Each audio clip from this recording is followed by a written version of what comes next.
Welcome to the future. Get ready to explore how spirituality and science will come together in the age of Aquarius. Hosted by Jacy Nova. Today on the Age of Aquarius podcast, we have a special guest, Dana Childs, an intuitive energy healer, author, and educator with a unique story. In 2009, she made a life-changing decision to leave behind her successful corporate career and embark on a journey of self-discovery, much like the author of Eat, Pray, Love. But with a twist, Dana sold everything she owned, packed a backpack, and bought a one-way ticket to India. Over the next year, she traveled throughout Southeast Asia and Australia, immersing herself in various healing modalities and spiritual practices. Her thirst for knowledge and adventure led her to study crystal healing, past life regression, mediumship, Reiki, and she even earned an Indian holistic medical degree. Dana's journey taught her to follow her intuition and trust the language of her heart. Through these experiences, her intuition blossomed. Join us as Dana Childs shares her journey of self-discovery and the valuable lessons she learned along the way. This is an episode you won't want to miss. Enjoy the show.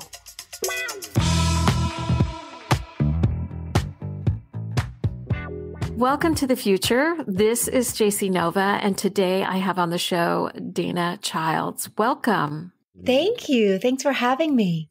I'm going to get started asking you about when did you first discover that you had this healing ability? So it's interesting because it really blossomed and opened up for me in 2009. I was at the time working in a corporate job for the bank and doing a ton of yoga to help myself cope with all the pressures and demands of the corporate world. And while doing yoga, I just felt really pulled and called to do teacher training. And so I embarked on this yoga teacher training, and one of the teachers was trained metaphysically. And so she started teaching about chakras, which I had some classes on before, but I didn't really use it a lot. And she started talking about chakras and meditation. And in meditation, I started really connecting with the other side and really seeing deceased people. And that made me realize that there was something different going on. So that's when I really discovered it. But intuition is one of those things where once you really hone in on, oh my gosh, this is happening and this is real for me, you start to look back at your life and go, oh, and it was working the whole time. You just weren't as tuned in. So I recognized that, I think, consciously in 2009 during that awakening when I was meditating a lot and doing yoga a lot, but it has always been playing in the background. When you had that realization, do you feel like as if a light switch went on? Like, did the energy around you feel differently, or did you feel like you were just more in tune with the universe, or everything seemed to flow? Yeah, completely a light switch. And it was more of a light switch. That first awakening was more about, ooh, is my life being lived the way I really want it to live? Am I living my life as who I am? And that was my first opening. So when my gift started really opening, that's what was happening. And I started doing a deep dive into, what do I want to clear out? Who do I want to clear out, right? Who's not really driving with me? What in my world isn't reckoning with me? And that's when I realized my whole life wasn't really on par. And that became the sort of giving up the job, selling the house, letting go of all of my possessions, which interestingly, I'm about to embark upon phase 2 of that, doing that again. So it's like a decade later, it's come full circle. But it was more of that, like, instead of like, ooh, being in the flow, which did happen, it was, how am I not showing up authentically? What doesn't really resonate? Once I made the decision to sell my belongings and to sell, the car and travel the world, then the flow started. So this was during the downturn economically, and I owned a home, and the realtor, when I said I wanted to list my home, the realtor said, it's going to take at least 180 days to get any interest. Like, nothing is moving, nothing is selling. It's going to take some time. And I said, okay, but I'm really ready. And he said, okay, well, we can list it and see what happens. It was gone in 6 days and a bidding war. And then a friend of mine said, stay with us until you leave. And then it just all flowed so seamlessly. And even when I got back, when I came back almost a year and a half later, I came back to the States and a friend of mine had a condo that I could rent. And a friend of mine had an office that I could use. And my parents had a car that I could borrow. And everything was in the flow really, really easily, but only after I recognized what no longer served me in my life. So all of us, because of the pandemic, are going through a huge energy shift, moving, beginning relationships, ending relationships, changing jobs. As an intuitive energy healer, how does that work? How do you help people? And when people are coming to you, are they going through the same transitional period that you went through when you discovered your gifts? Yeah, people are coming to me for all kinds of reasons. I do think sort of the pandemic, this age of Aquarius that we have been entering into and are entering into is creating this deep dive where we're all searching and looking and deciding what we're doing and how what we're doing really holds up, to the universal principles or how it doesn't. And so the people that come to me, I have this small group that I'm working with. I call them my gold group. And it's a small group of women and they're all in these deep transitional states. And it feels very similar to what I went through 10 years ago and what I'm going through now, another massive change. And so being able to kind of see where they have been, where they're not aligned energetically, and then where their spirit wants them to go, because connecting to someone's higher self and spirit is part of the gift that I bring. And so to be able to kind of see where their spirit wants them to go and help open those doors for them. And it's interesting because they're all opening their intuition, which is what happens when I work with someone. Just naturally, their intuition will start opening. It's just a part of the interaction. And so that's happening for all of them. And then there's a whole group of mentees because I have a mentorship for intuition. And the mentees is all about opening their gifts. And, some of them are opening their medical intuition and some of them are opening their mediumship abilities and some of them are opening their healing abilities. And to watch and witness that is really, really powerful. So some people can be doing these deep internal transitions and some of my clients are doing deep external transitions. And some of my clients are in sort of medical crises and need to help understanding what's really going on in their body and why. So when someone comes to you, what can they expect from a hands-on healing for the first time? Well, by hands-on, right now we mean virtual, right? Everything's virtual. It's interesting because I was concerned when I first started going virtual. And then the more and more I did phone sessions, the more powerful I realized it was to not be hands-on actually on someone because the physical stuff just gets out of the way. All the pretenses are gone. And so it's become actually more powerful to be virtual. So for me, when someone has a session with me, and I do think that all healers are very different in what they offer and how they work. When someone comes to me, they can expect a conversation about what's going on and sort of I'll connect to them energetically in a way where I'm connected to their higher self and I'm connected to what I call pure source energy. So that's whatever anyone likes to call it, right? It can be God or the divine or the universe or Buddha or Allah or any of the words that compromise that. But we connect into that pure energy to do all the moving and the healing. And I connect into their higher self to get all the questions that really pull us down to the root of their issue. So someone may say, I'm unhappy with my life. Someone may say, I am unhappy with my relationship. Someone may say, I don't know what my purpose is or what my career should be. Someone may say, I'm having all kinds of symptoms that doctors can't figure out. And then it's like we enter in a conversation with their higher self. And so there's a lot of questions and then pauses for time for the energy to move and really pull out what doesn't belong in their body and then place in what does belong in their body. And if someone's dealing with physical issues, those pauses for the energy to move and pull it through and talk about the energy are going to be a little bit longer than they would be with someone who's really looking at relationship stuff. But where I differ, I think, from a lot of healers is I'm not the kind of healer who's going to just tell you what you want to hear. And I'm not the kind of healer who's going to just be all love and light. Like I pull people into the depths of what's uncomfortable to have them make these changes that aren't temporary. So they're making really big shifts in their perception of themselves and their perception of the world around them or the partners and people or colleagues around them. And they're dealing with the things that they haven't dealt with. So it's deep emotional work. that happens that brings about a reorientation of their lives, a renewal and a recognition of what source may be for them to them, and a connection point. So we're altering belief systems under there that line up more to what works with their spirit. So it's almost, if they stick with me long enough, it can be a complete 180 shift in their whole life. So maybe you can explain to listeners that when your energy is off, or say perhaps you're in a situation, whether it's work or relationships, and there's an energy disconnect, how does that affect the person, and how does that stop them from growing or finding their true purpose in life?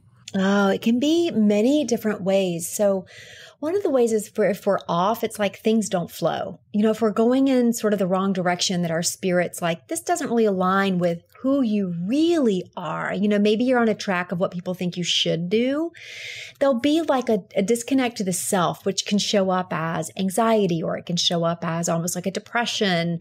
It's like you're writing someone else's book. You're writing someone else's book. You're living in someone else's story.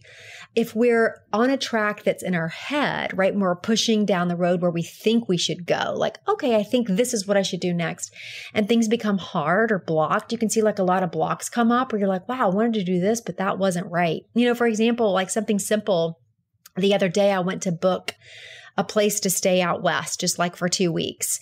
I found the perfect place and everything looked great. And I thought, okay, let me just take the dog out real quick. I'll come back in and book it. And the place was like open for months. No one had booked it. And so I take the dog out, come back in, go to book it, and it's gone. Someone booked it, right? And I was like, oh, okay. So that's not lining up with what my spirit wants me to do. There's something different, which has now been, shown. It's a much longer trip and not a 2-week trip. But that kind of thing, it's like you come into these little obstacles and hurdles, and that is a sign that we're not really moving in that direction that really serves our essence and therefore serves humanity. So I have a question about where a person lives. So there's been this big shift. Some people leaving California and they're moving to Texas and Florida and Arizona. Some are moving overseas. So there's all this kind of relocation of different people moving all over the country. And do you think from an energy perspective, is that because it aligns more with the direction they want to go in their life, or is it just purely financial reasons? I think it can be financial, but I think it's multifold probably, because you've got a lot of people who are tired of living in a certain way. The pandemic really showed everyone their fatigue levels and their tolerance levels. And, we've got a whole world and population of people who are needing support, but everyone needs support and no one has the capacity to lend that support really. And so you've got people who are regrouping with where they live because they want to have a simpler lifestyle or a more supported lifestyle, or, ease in some of the burden. People did reorganize their finances during the pandemic. That created a huge financial shift for a lot of people. So I think those can be the reasons. I also think there's an undercurrent of people feeling pulled towards certain geographical places like Texas. You can feel this big pull to Texas. Like I even debated moving to Texas several months ago. And I was like, wow, that's just the energy surge. I don't think I want to move to Texas. But you could feel this energy surge where Texas is calling for a change, for whatever that may be it political reformation or geographical reformation or, climate reformation or whatever it is. It like needs new energies in there to reformulate what Texas is meant to be. And California, the same, which may mean an exodus of some people. Florida, the same, which may mean an exodus of some and an entrance of others. And I've been sitting here wondering, like, where am I meant to live? And it finally dawned on me earlier this week, I feel really called out west. And so I'm going to explore Nevada and really Arizona, New Mexico more so, just to see what feels like home and where the energy feels more supportive for the kind of work I want to do. And so I think that's also an undercurrent of what people are looking for. That's really interesting. During the pandemic, I live in Los Angeles, but I was looking to buy a condo and I thought for sure I would buy one where I'm from, which is Portland. But I ended up buying a condo in Scottsdale, Arizona. And if you would have asked me a year before, that would have been the last place on my list. Isn't that interesting? Well, there's something about that because that's where I'm looking is like Prescott, Scottsdale, Flagstaff. It's actually really beautiful. I'm so happy to hear that because I haven't been. But you could feel the energy just open up to be more supportive of sort of the power of energy that's coming through there. And so I'm actually not surprised that you bought a place there. I went there with an open mind and I'm like, you know what? I actually really like it here. There is a lot of people from California. It's primarily Californians, but a lot of people from Seattle and a lot of people from Minnesota. So I thought, how interesting that all this group of people are coming to this one particular location. That is fascinating. But I will say Minnesota has a little hotbed of healers itself. It's a hotbed for healers, Minnesota. That's interesting. I'm always fascinated by, I love astrology and relocation astrology and, you know, certain places amp up certain energy for you, whether it's for relationships or money. And some places obviously aren't good for you to live in. So I'm always curious about that. When I was doing astrology readings for some friends, I kept seeing, this was before the pandemic hit, I kept seeing people moving. I'm like, oh, you're going to move. And they're like, oh, I would never move. What? Why? Oh, that's crazy. And then like a year later, oh, I'm moving to Portugal. Oh, I'm, moving to Florida. So it was very interesting. Now, have you ever had an astrocartologist session? Yes, I have. And I have certain locations that have been identified that are good places for me. But maybe you can talk about it a little bit more so listeners can understand what it is. Yeah, I'm not an astrologist, so I don't know tons, but I know there is a form of astrology where, they can pull your chart and they look at certain geographical lines and locations to see what best supports the energy you're looking to develop, be it health or career or love, and what areas of the planet and geography you should avoid versus what areas will be really, really supportive. And it's interesting that you're bringing this up because I actually have never had one of those sessions, but I booked one and it's next Wednesday. Oh, I think you'll enjoy it. Yeah, I'm waiting to hear what he says. I'm really interested, but I kind of feel like I've sort of already made my mind up with the area I'm moving to anyway. So it'll be interesting if that lines up or not. Well, it's definitely, I would say Arizona does. And if you think of, Sedona and Flagstaff, it's a beautiful place, great energy. Lots of people are open to healing and intuitive life coaches and astrologers. And a lot of people come there for vacation. A lot of people come there for healing. There's lots of spas. And so I would say the city is built to support that. And so even during the pandemic, they never really had any downturn per se. It was just super busy, lots of people there. I think you might like it if you decide to move there, but Nevada's great and so is New Mexico. Yeah, Arizona's calling pretty loud. I'm doing my road trip April 9th through May 9th. So I'm going to be out there. We're going to see.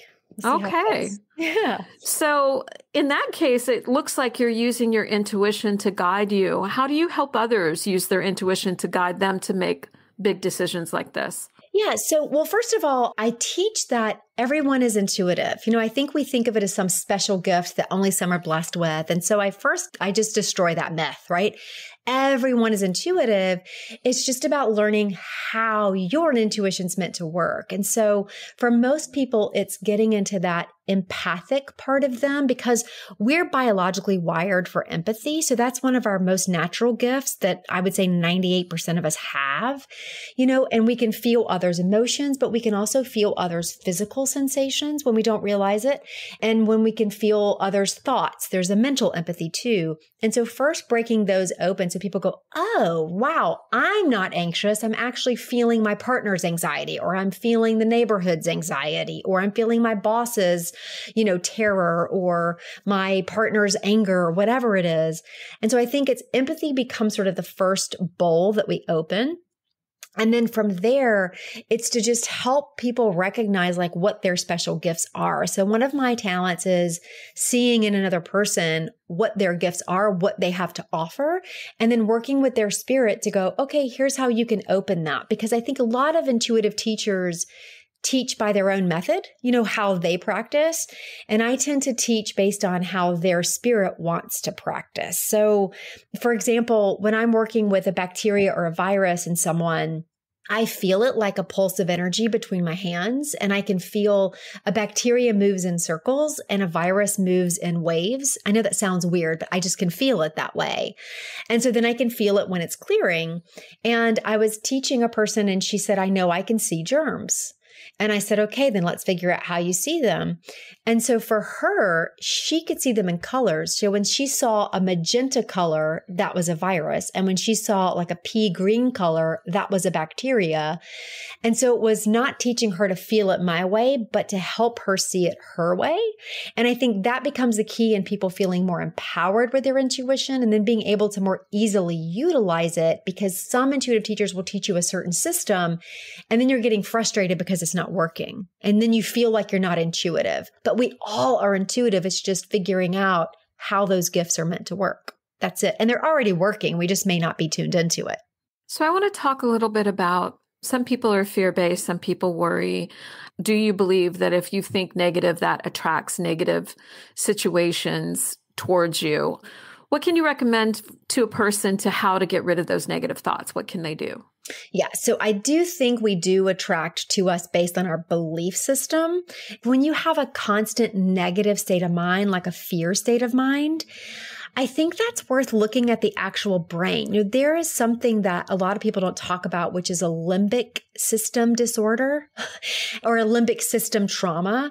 And that's actually like a trauma that can result from a medical trauma or some other kind of big PTSD. And the brain starts to see everything as negative. You have a hard time remembering anything positive or feeling any high-powered positive feelings.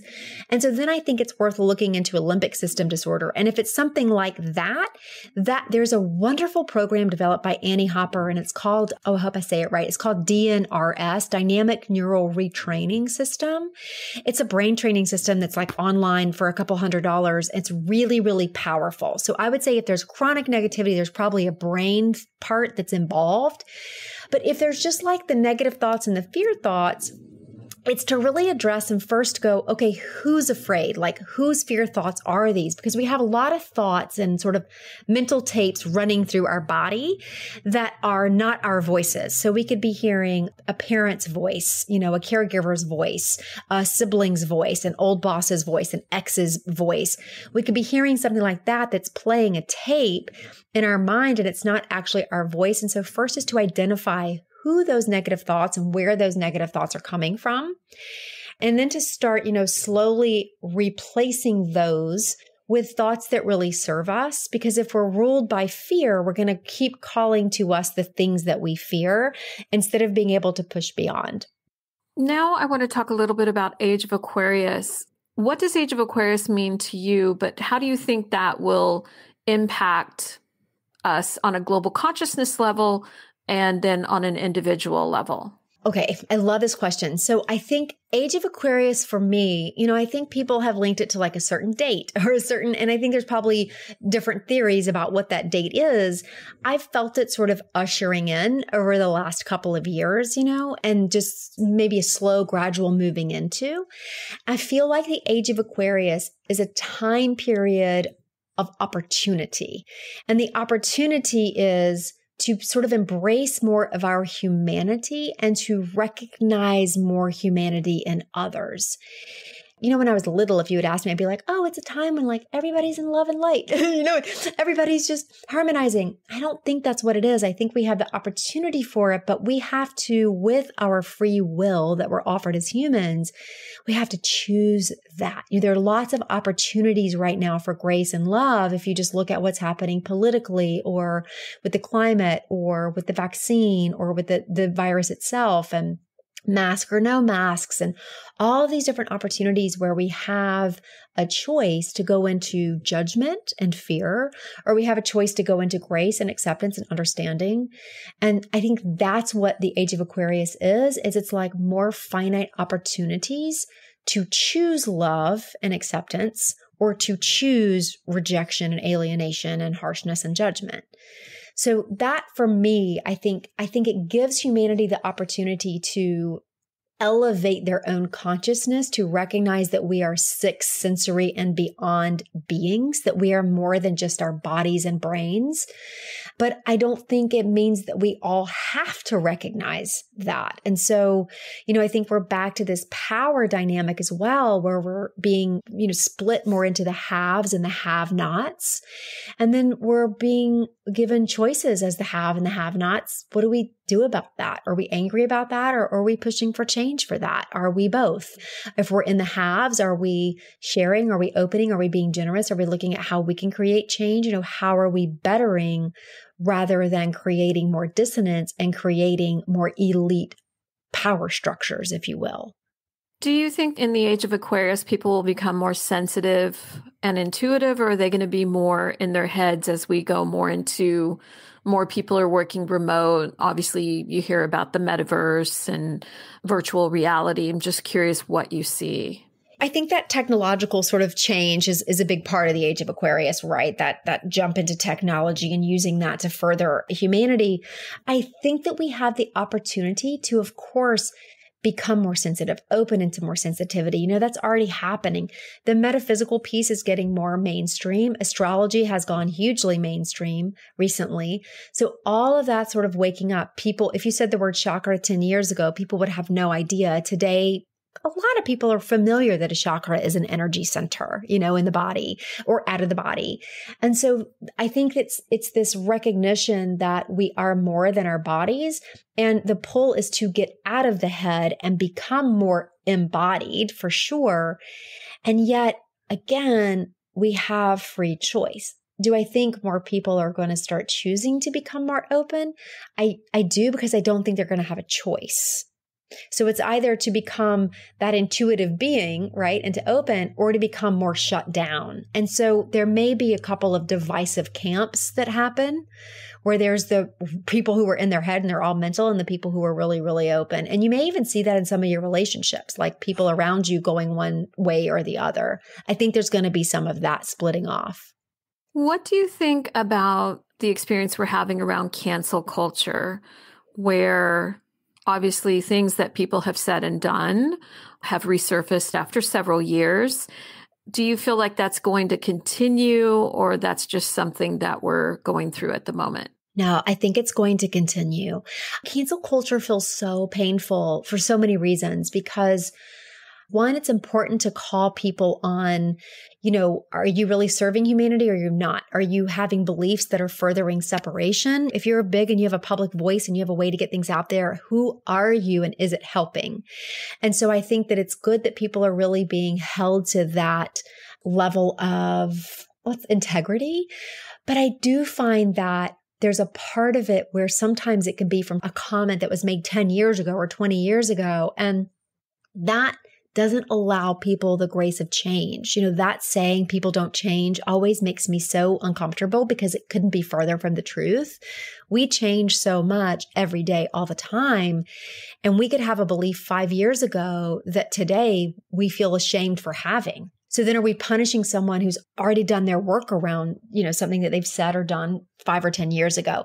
I can really see both sides of it. And I think it's painful. I do think it's going to continue. And I think it's pushing people, because what we're all being pushed for now as we enter into this age of sort of more consciousness is more self-responsibility, right? That's the name of the game. That's how our intuition opens, is by taking fierce responsibility for ourselves. And so that's really important as we look at cancel culture and we look at who we are and how we're showing up. There are people that are being made examples of all around us. And yet we're meant to kind of be introspective with, okay, but what about me? How have I shown up that I wouldn't show up that way now, and be really fiercely self-evaluative? Do you feel that there's a lack of empathy with certain people? I understand why they feel like someone maybe shouldn't have a platform, but at the same time, by having that person there and they're allowed to apologize and grow from it, it promotes conversation. But I feel like some of the people, like, they're enjoying taking someone down, and there is like a lack of empathy. Like, what is your real motive of wanting to cancel this person? Yeah, I 100% agree. I see that as well. And that's what just kind of feels uncomfortable about it is, If we're taking someone down because they made racial slurs 10 years ago, and maybe they've revamped and they've apologized and they've done all this, but we're gloating in their destruction, it really makes us no better because it's still harming another human, right? It's doing harm. And so we see these things as like, I'm on the light side or the right side, or I'm on the dark side or the bad side. And when we look at real spirituality, there's no good or bad. It's like, we're all here learning. There's no good or bad. So it's like, how are you learning and who are you and how are you holding integrity? Be it that you're on the side of someone who's made the mistake or someone who's calling the person on making the mistake. And so I think it's, again, that deep sense of everyone being self-responsible and having their motivations be in the right space. If you're someone who's said a horrible thing 5 years ago, are you apologizing because your motivation is that you're really sincere and you feel the regret and the shame in what you did and what you said and how you thought? Or are you apologizing to save your show? There's a different motivation. And if you're taking someone down who's come out as a closet bigamist or racist or sexualist or whatever, misogynist, are you doing that because you're looking to make the world a safer, better, more heightened place? Or are you doing that because you're looking to destroy someone that you don't like? And I think the motivations can be skewed on both sides. How do you think our relationships will change in the age of Aquarius?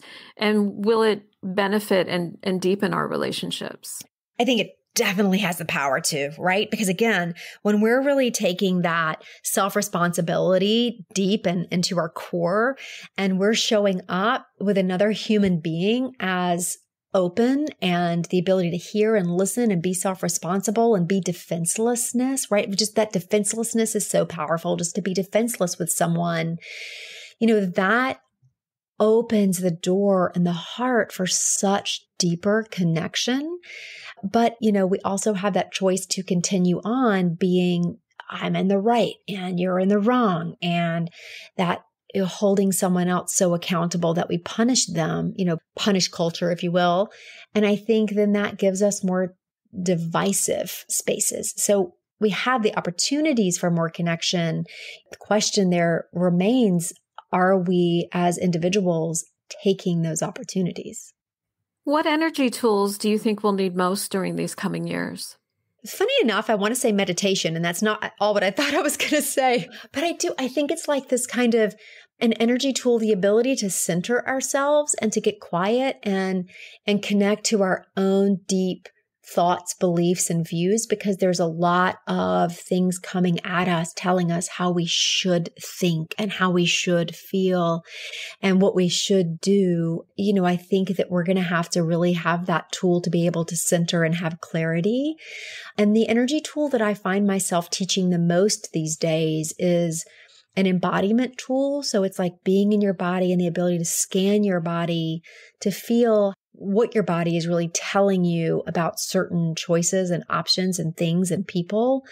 That's what I find myself teaching the most, is to be really centered, embodied, and trust your body to guide you down the road that's meant for you, or make the choice that's meant for you, be it what toothpaste to use, what pet to buy or choose, what partner to date or not date, what food to eat or not eat. It's like all the choices, I think, are more easily made when we're embodied, and there's a big call for that. What do you predict you'll be called to heal the most in Age of Aquarius? I am in such a transition state that it's hard to say, because if you had asked me a year ago, I would have given you one answer, and 6 months ago, I would have given you a different answer. But I know that I'm being called right now to do a lot of physical healing on people and help them with their physical bodies. But I'm also being called to do a lot of intuitive awakening as well as life changing. So there's these big 3 buckets, and I'm not sure how spirit will open that up. If I had to guess at the moment with why I feel called to out west, to the Arizona area. And I would say it's more of like supporting others and opening their gifts, because that brings about its own deep healing. That would be my guess. But, I'm at the sort of the mercy of the universal source. And so however I'm guided is, of course, what I will do.